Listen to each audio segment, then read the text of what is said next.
네, 안녕하세요. 51번부터 60번 문항 이어서 가겠습니다. 네, 51번. 목과 그 직무 분야의 연결이 틀린 것은? 네, 이거는 이제 뭐 나오는 그때 보면서 이제 암기해 나가는 방법밖에 없어요. 이걸 다 외울 순 없죠. 하지만 뭐 자주 출제되는 그 부분들이 있기 때문에 그런 부분들 중심으로 공부해 나가면 되겠습니다. 국가기술 자격 종목과 그 직무 분야. 자, 1번 가스산업기사 환경에너지. 네, 1번이 틀렸어요.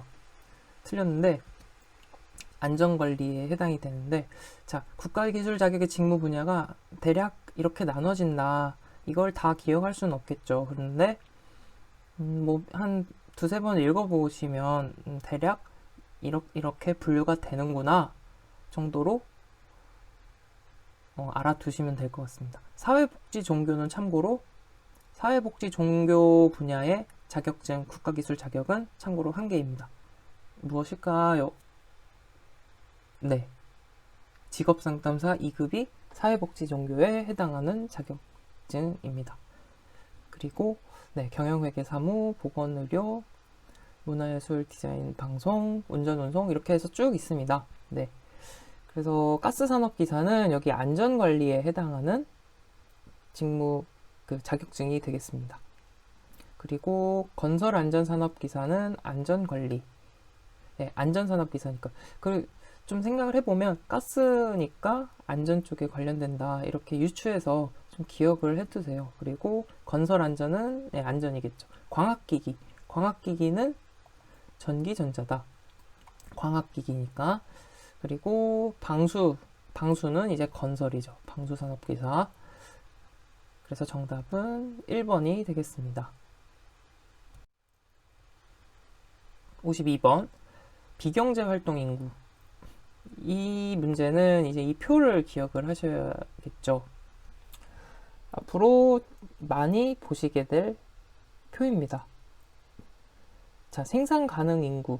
만 15세 이상의 인구를 모두 생산 가능 인구라고 분류를 해요.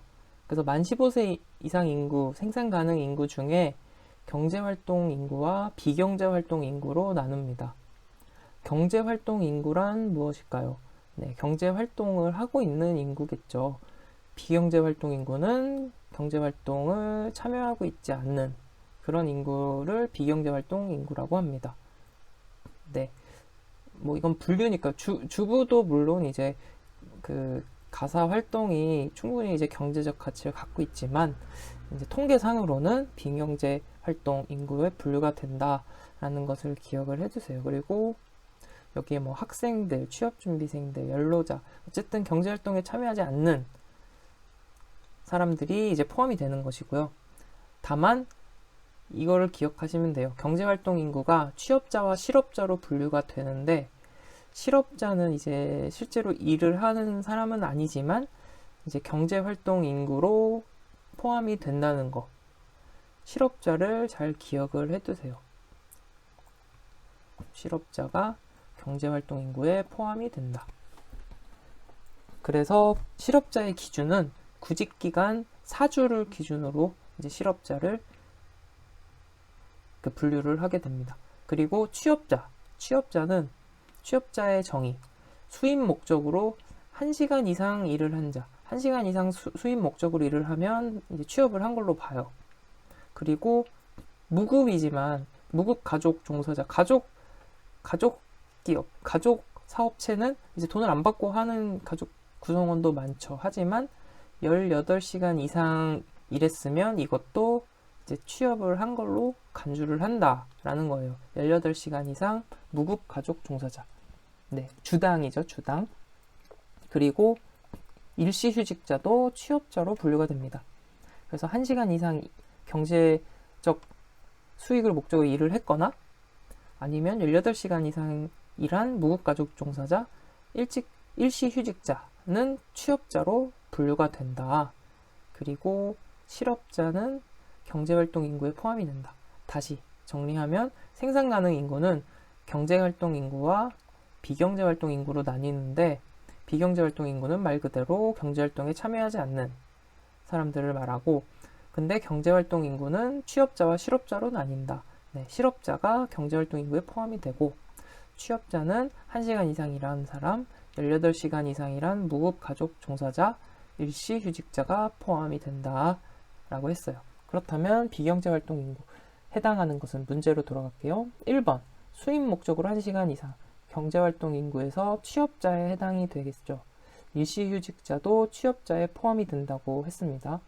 신규 실업자도 경제활동 인구에 포함이 되죠. 그리고 전업학생은 비경제활동 인구죠. 경제활동에 참여하지 않는. 그래서 정답은 4번이 되겠습니다. 53번. 실기 능력이 중요해서 필기시험이 면제되는 기능사 종목이 아닌 것은 필기시험이 면제되는 기능사 종목 이것도 종종 출제되는 문제입니다. 일단 보실게요. 필기시험이 면제되는 종목 자주 보면서 눈에 익혀서 좀 기억을 해두시면 좋을 것 같아요. 보면은 이제 한글 속기 1급, 2급, 3급이 필기시험이 면제되는 종목입니다. 한글 속기 경영회계 사무의 사무로 분류가 되는 자격증이에요. 그리고 건설 건축에서는 많죠. 거푸집 기능사, 건축도장 기능사, 건축 목공 기능사, 도배 기능사, 미장, 방수, 비계, 온수 온돌, 유리 시공, 조적, 철근, 타일. 그리고 건설 토목엔 도화 기능사. 도화 기능사가 뭔지 혹시 아시나요? 네. 이게 도면을 그리는 거예요. 사진을 보고 도면으로 그리는 도화 기능사죠. 석공 기능사, 지도 제작 기능사, 항공사진. 그리고 재료 판금 재간 실시에서는 금속재 창호 기능사. 이렇게 보면은 어쨌든 실기 능력이 굉장히 중요해 보이는 자격증들이죠. 그래서 잘 보고 자꾸 보면서 이제 익혀두시면 비계, 온수, 온돌, 방수, 미장, 건축 쪽이 많죠. 타일, 철근, 네, 유리 시공.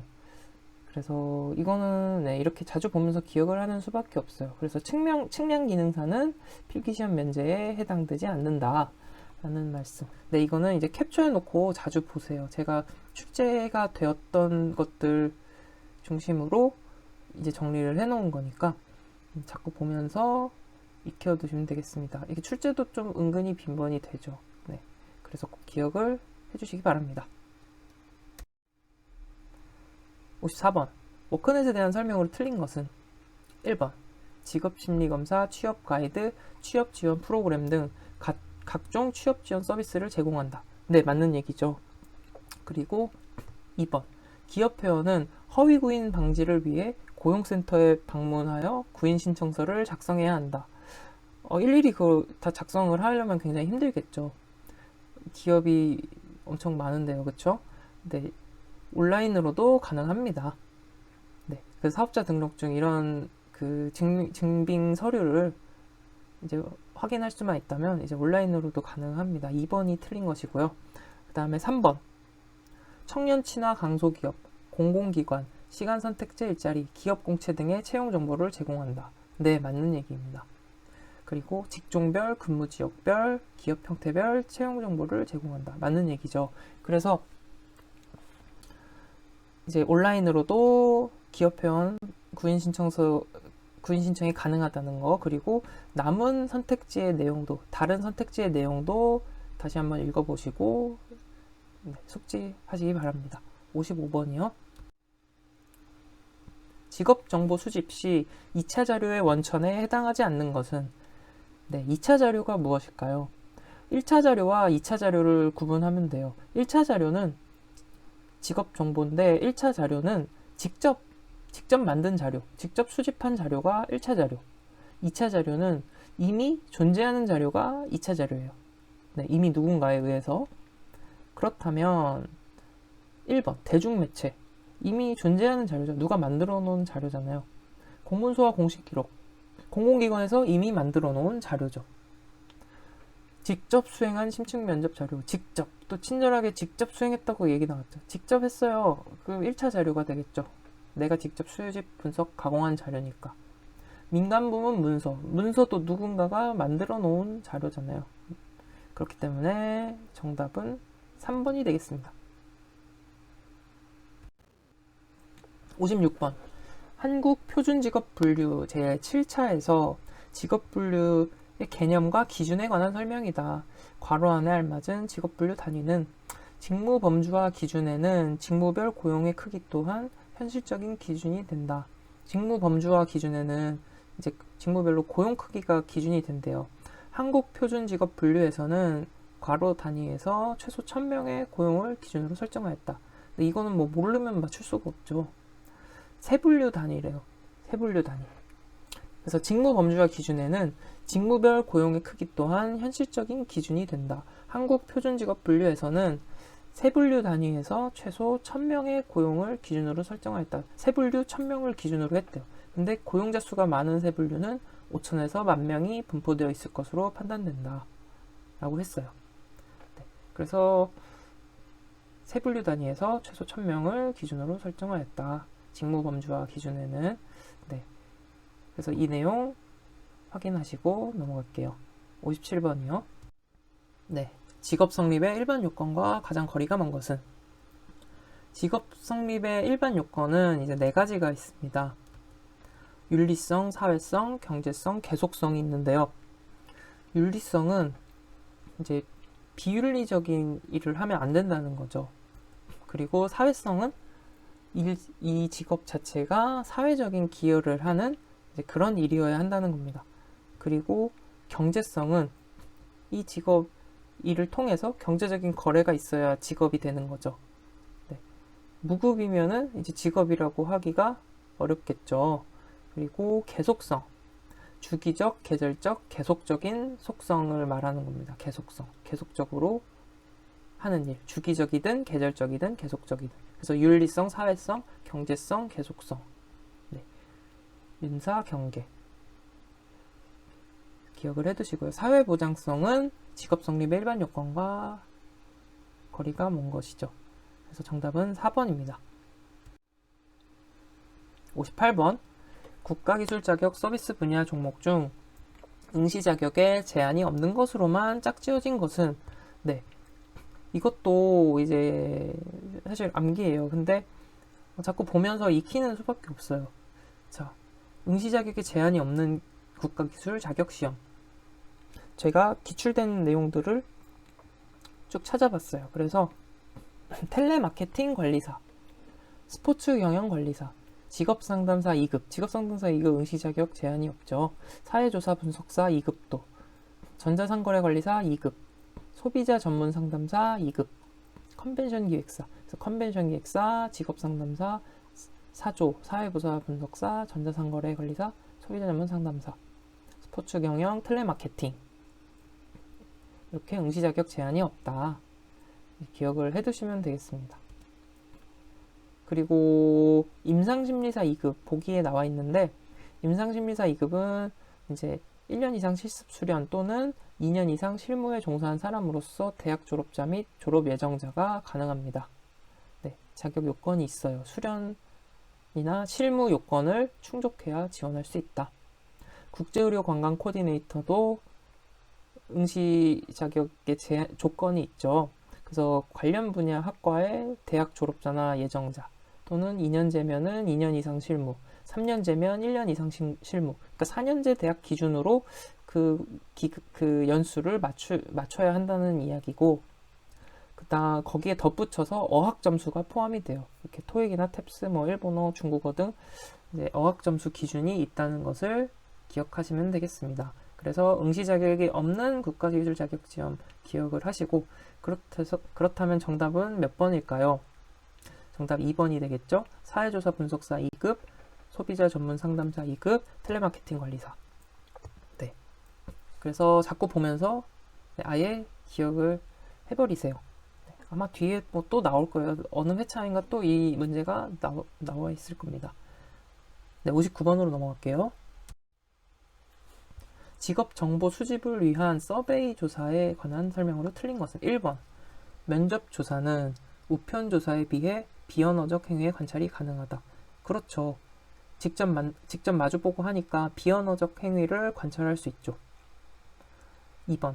일반적으로 전화조사는 면접조사에 비해 면접시간이 길다. 그럴까요? 전화보다 직접 만나서 하는 게 시간이 더 길겠죠. 네. 전화조사는 이제 그렇게 길고 자세하게 하기가 어려워요. 전화조사의 특성은. 면접조사는 이제 직접 대면하기 때문에 좀 더 깊이, 자세히, 길게 진행이 되겠죠. 네. 틀린 것은 2번입니다. 3번. 질문의 순서는 응답률에 영향을 줄 수 있다. 네, 순서 효과가 분명히 있죠. 어떤 민감한 질문이 앞에 나오면 그 응답자의 심리에도 영향이 분명히 있잖아요. 그렇기 때문에 영향을 줄 수 있다는 거. 4번. 폐쇄형 질문의 응답 범주는 상호 배타적이어야 한다. 폐쇄형 질문이 무엇일까요? 답할 수 있는 범위가 제한되어 있는 거죠. 예, 아니요. 로 대답하세요. 아니면 1번, 2번, 3번, 4번 중에 선택하는 문제. 이런 것들이 폐쇄형 질문이죠. 응답 범위가 제한되는 거. 근데 이 응답 범주가 당연히 배타적이어야죠. 보기 1번, 2번, 3번, 4번이 내용이 전부 상호 배타적이어야지. 뭔가 중첩되는 게 있으면 1번도 되고 2번도 되는 거잖아요. 그렇게 되면은 올바른 그 조사 문항의 설계가 되었다고 볼 수가 없겠죠. 그래서 정답은 2번이 되겠습니다. 네, 60번 마지막 문제입니다. 워크넷의 채용 정보 검색 조건에 해당하지 않는 것은 굉장히 자주 나오는 문제죠. 채용 정보 검색 조건. 연령은 이제 공식적으로 법적으로 이제 그 제한이 있죠. 고용상 연령차별 금지 및 고령자 고용 촉진에 관한 법률에 의해서 이제 연령을 채용할 때 연령 제한이 있으면은 그 처벌을 받습니다. 그래서 고용상 연령차별 금지 및 고령자 고용 촉진에 관한 법률을 기억을 해주세요. 그리고 채용정보 검색 조건, 워크넷의 채용정보 검색 조건에는 이제 이런 내용들이 들어있습니다. 직종, 지역, 경력, 학력, 고용 형태, 희망 임금, 또 직접 키워드를 입력할 수 있고요. 워크넷 입사 지원 칸도 있고, 기업 형태, 또 상용직, 일용직, 근무 형태, 격일 근무, 근로시간 단축, 교대 근무, 식사비 제공, 기타 복리후생, 또 병역 특례나 장애인 희망 채용 이런 것들이 되어 있죠. 그래서 채용정보 검색 조건도 이렇게 한 두세 번 읽어보시면서 이런 조건으로 검색을 할 수 있구나 라는 것을 많이 익혀두시기 바랍니다. 왜냐하면 자주 나오는 부분이기 때문에. 네, 그리고 연령은 절대 포함되지 않는다는 거 기억하시면서 오늘 이제 기출문제 강의는 여기서 마치겠습니다. 반드시 복습. 이제 3과목 직업정보론 같은 경우는 사실 암기해야 되는 내용이 많죠. 네, 그래서 계속해서 반복하고 또 익숙해져야 돼요. 워크넷도 직접 들어가서 실제로 한번 보시고 눌러보시고 하면은 더 기억에 많이 남을 것 같습니다. 그래서 3과목은 특히 암기 노력이 많이 필요하다는 거. 그래서 반복을 더 많이 해야 한다는 거. 네, 그러면 오늘도 고생 많으셨습니다. 앞으로 화이팅 하시고요. 그럼 이만 감사합니다.